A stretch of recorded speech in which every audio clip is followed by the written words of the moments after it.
Et re pour cette partie 2. Donc en fait, le premier truc à savoir, bon voilà, moi je suis chez AMD. Le souci, c'est que je pensais qu'au début, les pilotes étaient vraiment pas du tout compatibles avec le 14700K. Bon, du coup, j'ai mis tous mes Visual Studio à jour de 2022, toutes les versions. Je pensais que concrètement, vraiment que ça venait de là ou quoi pour lancer le jeu. Les versions Framework 4.8, pareil. Ça n'a rien changé du tout à la stabilité vraiment en jeu. Du coup, je vous conseille en jeu de désactiver le mode jeu directement dans Windows. Donc dans la barre des tâches, ici, là, vous tapez mode jeu. Vous regardez, ça va vous mettre, donc lancer les paramètres, vous le désactivez. Et pareil ici pour le Xbox, paramètre Xbox de Game Bar, vous le désactivez. Ça vous prend des ressources pour rien et ça fait crasher le jeu. Bon, même si j'ai un 14700KF, normalement les ressources, je les ai largement pour pouvoir faire tourner ces deux bignous. Mais ça fait des incompatibilités. Donc pareil aussi pour Discord. Euh, le souci, c'est que si vous avez Discord, il faut absolument désactiver l'overlay. Euh, le souci de Discord, c'est que l'overlay, en fait, il fait crash et bugger totalement le jeu. Voilà. Vous avez donc en fait le jeu, vous arriverez même pas au menu qui va directement en fait si vous parlez avec un ami sur Discord, il va totalement crash, vous allez avoir un retour Windows intempestif en permanence, ce qui est juste chiant. Ensuite dans le jeu, ce que vous allez faire à la racine, donc moi je précise, hein, je suis vraiment le jeu est sur Epic Games et pas sur Steam. Euh, il va y avoir une sorte d'incompatibilité en fait un peu générale. Donc cette vidéo va être un peu longue. Euh, Vous allez donc dans Epic Games, vous allez ici, direction PH, ensuite dans Work, euh, je crois que c'est ici, donc dans Data, ensuite Bin 64, et voilà, vous allez créer un raccourci que vous allez vous envoyer directement sur le bureau comme moi j'ai fait. Mais en fait, avant de faire votre raccourci, pardon, vous allez aller donc dans les propriétés, compatibilité, et ici vous allez l'exécuter en tant qu'administrateur, pour la première fois. Voilà. Vous appliquez sur OK, vous fermez, d'accord. Vous relancez du coup via le raccourci que vous avez fait donc après vous créez le raccourci, vous le mettez sur votre bureau, vous lancez le jeu, d'accord. Dans les paramètres du jeu, moi je vais pas vous le montrer, mais vous vous mettez en partie solo, d'accord. Euh, si jamais vous pouvez, que le jeu crache pas entre temps, mais normalement, juste en faisant ça, le jeu ne devrait pas cracher. Vous quittez le jeu. Euh, donc le jeu malheureusement va être en anglais, hein, obligatoirement.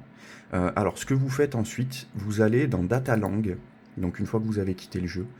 Donc c'est toujours pareil, hein, on est dans le dossier racine, donc PH, on est dans Work, on va dans Data Lang, et là vous sélectionnez tout, vous supprimez tout. Sauf le mode FR, bien sûr. Donc lui, là, le speech FR, vous le gardez. Vous relancez le jeu soit il se lance en français, soit ben, vous n'avez pas de chance, il se lance en anglais. Donc dans ces cas-là, si le jeu se lance en français, c'est super, bon ben vous êtes au top.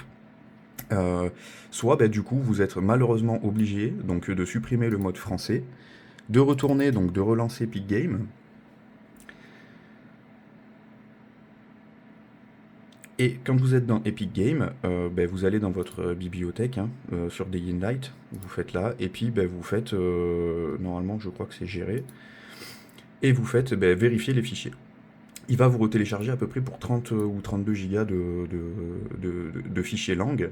Donc voilà, pour cette partie au moins c'est fait. Ensuite, une fois que vous avez fait donc la réinstallation Epic Games, ce raccourci, vous en servirez plus jamais, hein. Celui-là, c'est terminé. Du coup, vous allez ben, vous retournez pardon, dans PH, donc dans Work, pardon, dans BIM, euh, dans 64, et vous refaites la manipulation qu'on avait fait. Donc, du coup, propriété, compatibilité. Vous enlevez démarrer le programme par défaut, vous faites appliquer OK directement. Donc ça, il vous le changera pas, hein, par contre. Mais si vous relancez le jeu ici, il va soit vous le relancer en anglais, ce qui serait chiant, donc il vous va falloir de nouveau plutôt, supprimer les fichiers langue sauf le FR et voir si ça fonctionne, parce que je crois qu'ils ont aussi un problème de corruption là-dessus, et refaire la manip en fait tout simplement, ce qui est relou. Donc moi je vous conseille de l'enlever directement. De lui là vous le prenez, vous le foutez à la poubelle, ça peut vous aider. Ensuite, ben, vous relancez votre Epic et vous passez uniquement par ici pour relancer votre Epic Game. Alors attention, sur certaines vieilles sauvegardes, quand le jeu il avait été comme moi, Ça faisait au moins 8 mois, j'avais pas lancé Dying Light 2. Et j'avais joué au jeu dès le début et je l'avais vraiment poncé, bon enfin bref. Et mes sauvegardes, je pense qu'elles n'étaient pas compatibles. Donc du coup, j'ai dû repartir de zéro. Donc après ça, disons que c'est pas très grave, c'est un peu chiant parce que c'est des heures de jeu perdues. Du coup, même ce raccourci, hop, on peut le virer. Voilà.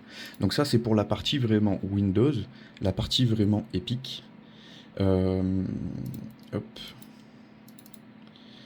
Et normalement, si je raconte pas... Ah oui, si vous êtes sur AMD aussi, comme moi, pour les gens qui sont chez AMD version 6000, hein, quand vous entrez donc dans le mode jeu, directement, vous allez dans Dying Light 2. Tout, je dis bien toutes les aides, tous les paramètres, que ce soit anti-lag, tout ce que vous voulez, tout doit être désactivé. C'est impératif. Voilà.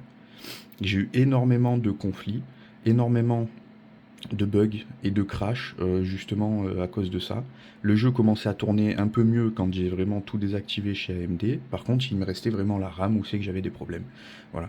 Après, petit à petit, je me suis intéressé à désactiver les modes jeu de Windows, le Xbox Game Bar, l'overlay de Discord, et faire les manipulations que j'ai faites pour que le jeu il tourne tranquillement. Donc quand vous allez normalement relancer le jeu, vous allez être toujours en mode solo, mais avec la version normalement française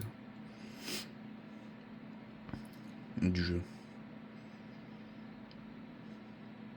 Donc là il fait sa petite synchronisation, parce que hier je pense que il l'a pas faite.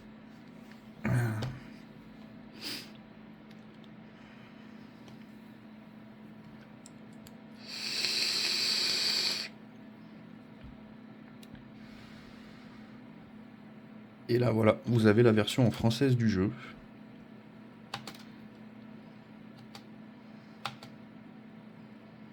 Par contre, ça ne vous empêchera plus... Alors attention, parce qu'il faut que je vous explique quelque chose. Si vous passez en multijoueur, chose que moi j'ai pas fait pour le moment, parce que le jeu est vraiment très stable, en fait je rejoins la partie de mes potes. Ce qui veut dire que... hop, c'est dans Options. On va dans En ligne. Et si vous regardez, je suis en mode public. Donc les autres peuvent me rejoindre. Fréquence, bon enfin tout ça on s'en fout. Directement, mais vous normalement quand vous allez lancer ici, je crois que c'est plus de ce côté, voilà, vous allez être toujours en solo. Voilà. Le but c'est que vous lanciez votre partie, vous le faites pas comme moi là dans les menus, hein. Vous faites donc continuer. Moi je le lance sans événement parce que je trouve que l'événement il est éclaté au sol.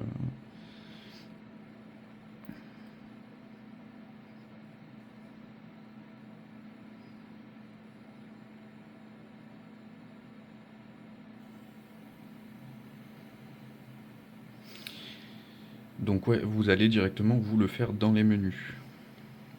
Donc ouais, voilà, il m'a sauvegardé juste là. Et en fait, vous allez le faire ici, dans le menu en ligne, directement. Vous voyez que moi, là, j'ai 0 personne en favori, mais j'ai mon frère qui joue au jeu, donc je peux le rejoindre directement par là. Par contre, ça ne résout pas le souci que vous ne voyez aucun de vos amis. Ça veut dire que c'est votre ami qui doit vous envoyer une invitation sur Epic Games, vous l'ajoutez en favori, vous l'avez directement ici. Et je vous promets, j'ai joué hier de, je crois, 19h jusqu'à 1h24 du matin, que vous avez pu voir sur la sauvegarde juste avant, j'ai eu aucun bug avec mon frère. Voilà. Vraiment aucun.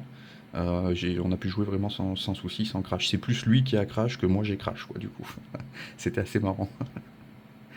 Bon, ben voilà pour cette petite vidéo. J'espère que ben, ça aurait pu... Enfin, ça va pouvoir aider certaines personnes. Et puis, ben, je vous dis à la prochaine. Bye bye.